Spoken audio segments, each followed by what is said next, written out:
Assalamualaikum warahmatullahi wabarakatuh. Sebelumnya kami dari kelompok 5 akan mempresentasikan hasil diskusi kami tentang dinamika dan tantangan wawasan Nusantara.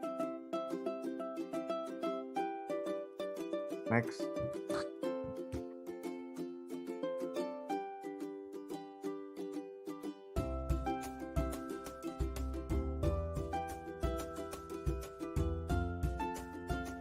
Di sini kelompok 5 yang beranggotakan Trisia dengan NPM 21150611116. Selanjutnya saya Dimas Prasetyo dengan NPM 2115061076. Selanjutnya saya Putri Indrianti dengan NPM 2115061023. dan saya sendiri Muhammad Adil Hidayat dengan NPM 21150611068 sebagai moderator.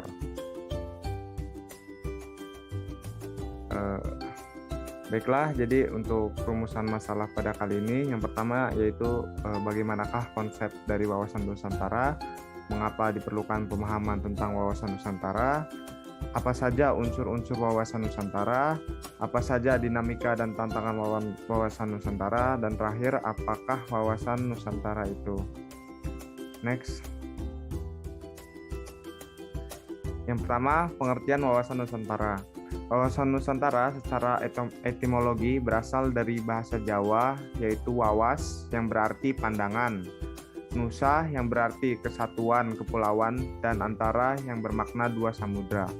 Jadi pengertian secara umum dari wawasan Nusantara adalah cara pandang atau cara melihat kesatuan kepulauan yang terletak di antara Asia dan Australia, juga dua samudra, Hindia dan Pasifik.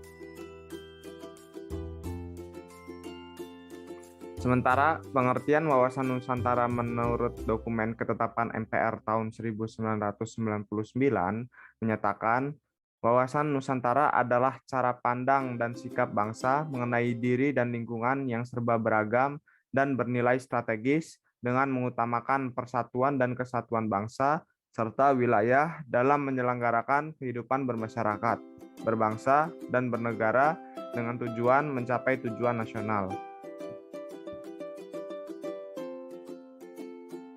Selanjutnya, unsur-unsur dasar wawasan Nusantara. Yang pertama itu ada wadah atau kontur. Wadah adalah wadah kehidupan bermasyarakat, berbangsa, dan bernegara meliputi seluruh wilayah Indonesia yang memiliki sifat serba Nusantara dengan kekayaan alam dan penduduk serta aneka ragam budaya.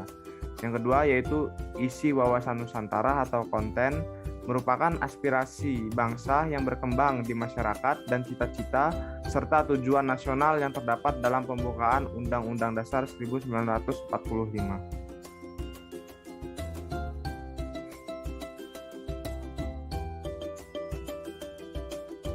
Selanjutnya akan disampaikan oleh Dimas Prasetyo. Kepada Dimas, saya persilahkan. Baik, terima kasih kepada moderator. Selanjutnya yang ketiga, yaitu tata laku wawasan Nusantara atau konduk. Hasil interaksi antara wadah dan isi wawasan Nusantara yang terdiri dari tata laku batiniah, yaitu mencerminkan jiwa, semangat, dan mentalitas yang baik dari bangsa Indonesia.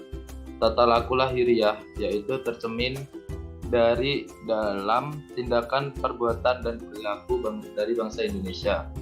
Next.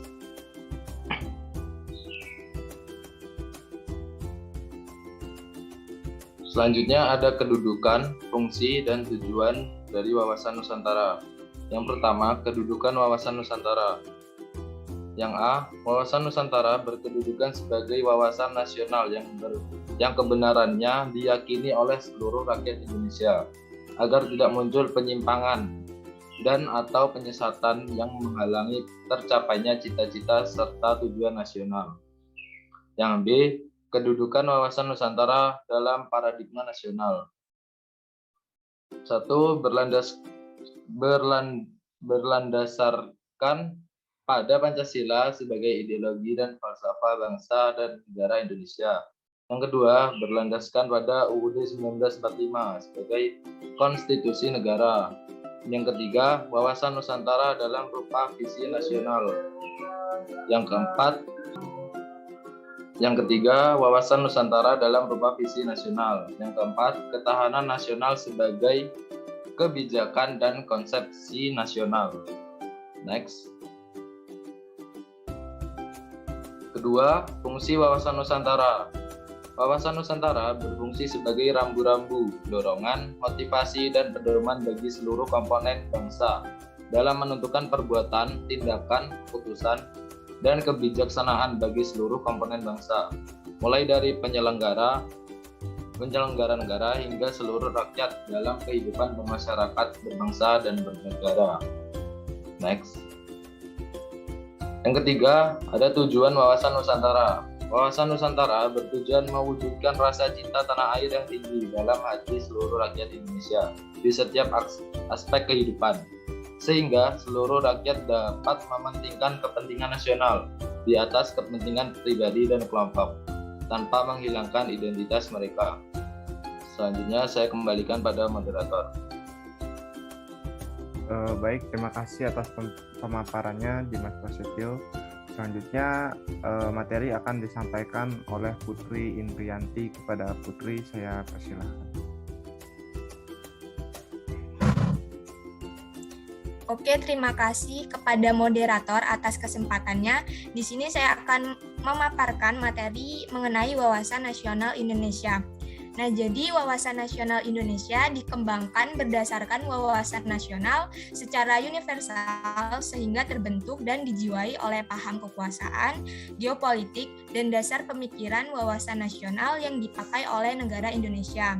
Nah, untuk paham kekuasaan Indonesia, jadi di sini Indonesia berfalsafah dan berideologi Pancasila, tentunya menganut paham mengenai perang dan juga perdamaian berdasarkan bangsa Indonesia itu cinta damai, akan tetapi lebih mencintai akan kemerdekaan. Nah, hal ini tentunya menyebabkan wawasan nasional bangsa Indonesia tidak mengembangkan ajaran kekuasaan dan adu kekuatan. Kemudian untuk geopolitik Indonesia, jadi di sini Indonesia sendiri menganut paham negara kepulauan berdasarkan archipelago konsep, yaitu laut sebagai penghubung daratan sehingga wilayah negara menjadi satu kesatuan yang utuh sebagai sebuah negara kepulauan. Nah, untuk dasar pemikiran wawasan nasional Indonesia, di sini bangsa Indonesia dalam menentukan wawasan nasionalnya perlu mengembangkannya dalam kondisi yang nyata. Nah, Indonesia dibentuk oleh pemahaman kekuasaan dari bangsa Indonesia yang terdiri dari latar belakang dan kesejahteraan Indonesia. Next.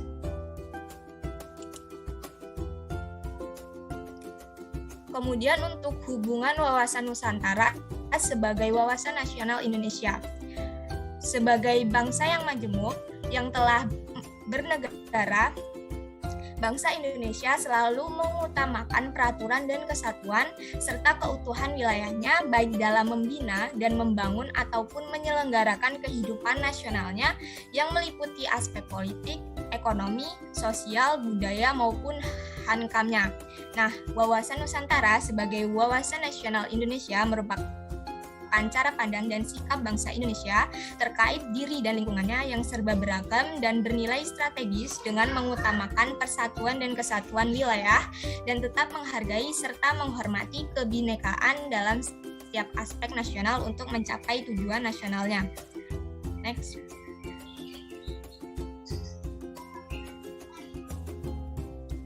Kemudian untuk sasaran implementasi wawasan Nusantara, penerapan wawasan Nusantara harus tercermin dalam pola pikir, pola sikap, dan pola tindakan yang senantiasa mendahulukan kepentingan negara. Nah, di sini yang pertama ada implementasi dalam kehidupan politik, yaitu menciptakan suasana penyelenggaraan negara yang sehat dan dinamis, serta mewujudkan pemerintahan yang kuat, aspiratif, dan juga dipercaya. Nah, kemudian yang kedua yaitu implementasi dalam kehidupan ekonomi, yaitu menciptakan tatanan ekonomi yang benar-benar menjamin pemenuhan dan peningkatan kesejahteraan serta kemakmuran rakyat secara merata dan adil. Next. Nah, yang ketiga, implementasi dalam kehidupan sosial budaya, yaitu menciptakan sikap batiniah dan lahiriah yang mengakui, menerima, serta menghormati segala bentuk perbedaan sebagai kenyataan yang hidup di sekitarnya dan merupakan karunia dari Sang Pencipta. Nah, yang terakhir yaitu yang keempat, implementasi dalam kehidupan pertahanan dan keamanan, yaitu menumpahkan kesadaran cinta tanah air serta membentuk sikap bela negara pada setiap WNI. Sekian dari saya kembalikan kepada moderator.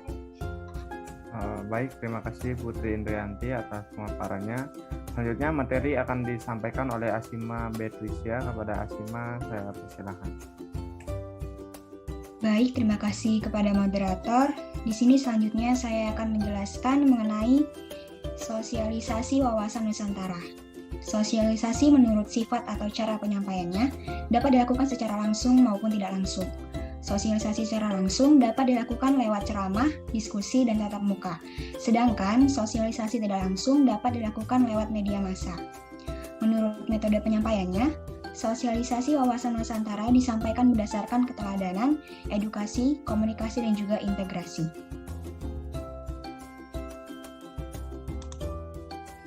Selanjutnya, di sini saya akan menjelaskan mengenai tantangan implementasi wawasan Nusantara. Yang pertama yaitu pemberdayaan masyarakat.